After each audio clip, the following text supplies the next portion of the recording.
The world is now divided into three camps. The first camp, which is the largest, contains the people who are terrified and who think lockdowns are a great idea. They honestly believe that if we don't all stay indoors and shut the windows, then the plague's going to kill us. Some worry about the lockdown ending and believe that everyone should stay locked in forever, or until the scientists can confirm that either the last bug has been killed or they've got a really nice, safe, effective jab they can give us.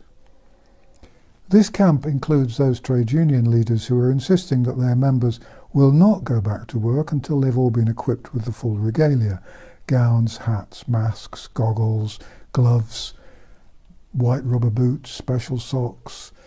Moreover, they insist that their members must be kept 6 feet away from one another at all times. And the camp includes those parents who say they won't let their children go back to school if and when the schools eventually reopen. The ones who want the lockdown to continue are consumed by terror, and they believe everything the politicians say. They would, I fear, happily drink the deadly Kool-Aid if they were told it would keep them safe. These are the folk who will enthusiastically sell their privacy, their remaining freedom, and their souls, and enthusiastically sign up for the privacy-eating mobile phone apps and whatever jabs are on sale. I'm not mocking. I understand why these people feel the way they do. They've been terrified out of their wits by ruthless professionals bombarding them with a potent mix of pseudoscience and scare stories, and with exaggeration and misdirection. There's much talk these days of conspiracies and fake news. Well, believe me, in my opinion, no nutty website produces as much misleading news as the BBC. I know of nothing as institutionally biased as the BBC. Yesterday on the BBC website there was a story that the coronavirus has now infected 4 million people around the world. To the ignorant, this probably seems a huge and frightening number. But no one bothered to point out that the flu can infect 45 million people in America alone in 1 year. And those 45 million people, let us remember, are all ill enough to go to their doctors. The figure for flu throughout the world is one of those huge numbers that looks like the American debt. But in 1 year, 10 times as many, in 1 year, 10 times as many people in America can get the flu as now have the coronavirus worldwide. Those are proper facts, and that's called putting things into perspective.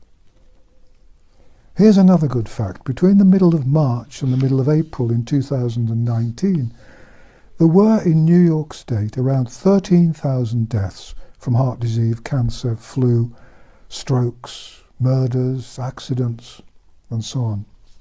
In the same period in 2020, the number of deaths from all those diseases came to less than 5,000.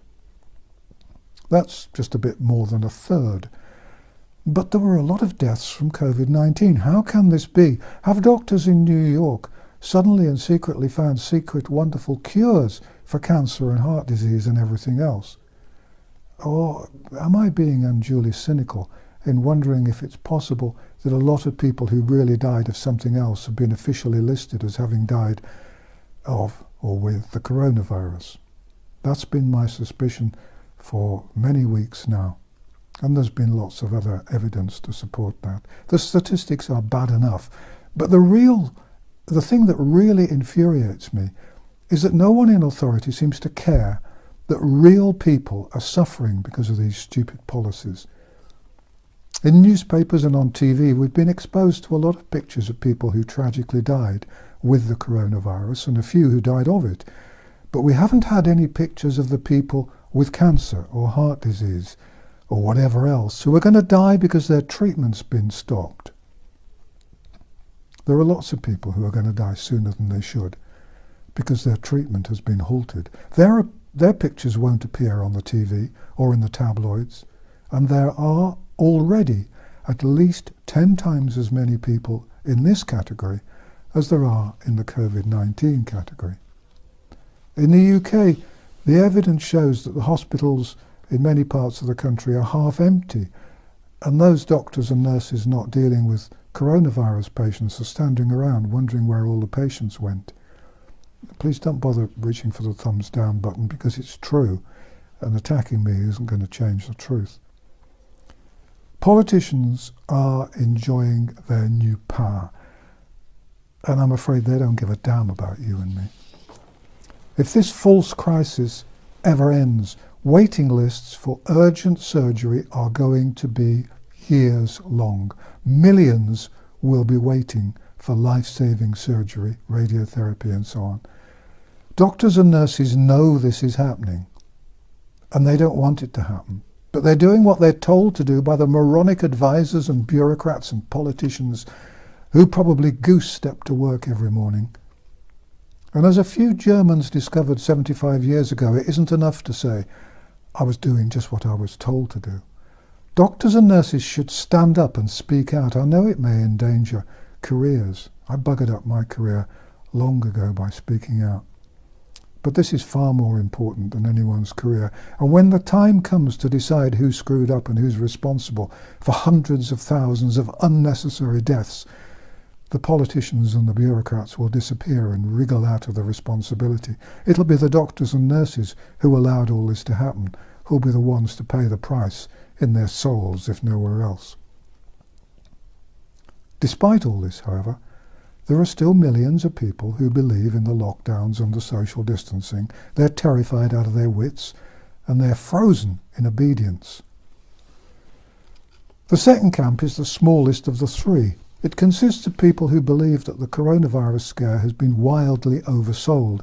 They realise it's a nasty infectious bug, but having studied the real evidence, or at least as much of it as can be found, rather than the fake evidence dished up by bent and unscrupulous politicians and the headline-hunting media folk, they realise that the coronavirus is no more lethal or destructive than a nasty flu bug, and probably not as bad as the worst flu bugs. The people in this camp are furious at the way the world has been damn near destroyed for no good reason. They know that the whole terrible mess is too stupid to be a cock-up, so they're reluctantly coming round to the idea that it's a conspiracy to take away their freedom, their democracy and free speech, to give a bunch of unimaginative dictators the excuse to introduce oppressive and scary laws that wouldn't have been out of place in Stalin's Russia and Hitler's Germany. They suspect that there is money behind what's happening, and they rather fear that if someone found a cheap, safe cure, then it would be demonized and banned until an expensive, patented cure could be found and made available at great profit. If you think I'm being unduly cynical, then that's because you haven't been writing about the drug industry for half a century. In the third group, which is the second largest group, are the people who don't quite know what to think, or who don't have the courage to face the facts. They prefer to let someone else worry and take all the responsibility. They see their country being destroyed, but they can't quite find the time to look at the evidence or the courage to question the decisions being made. They're terrified about the future because they can see that the way things are being run, there probably isn't a future. They know that today's children are going to be spending their lives impoverished, working hard to pay off the debts incurred as a result of this lockdown lunacy. They know that people with cancer and other serious diseases are dying because they've been abandoned by healthcare chiefs. But they don't feel they can support one side or the other just yet. They stand outside at the appropriate times and clap the healthcare workers, but their hearts probably aren't really in it.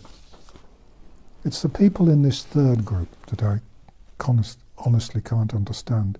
This is a crucial time. It affects our lives now and for the foreseeable future. Generations ahead are going to be affected by what we do now. The basic question is, are we fighting a virus or are we fighting our governments? It's not a question anyone can ignore. Everyone has to take sides.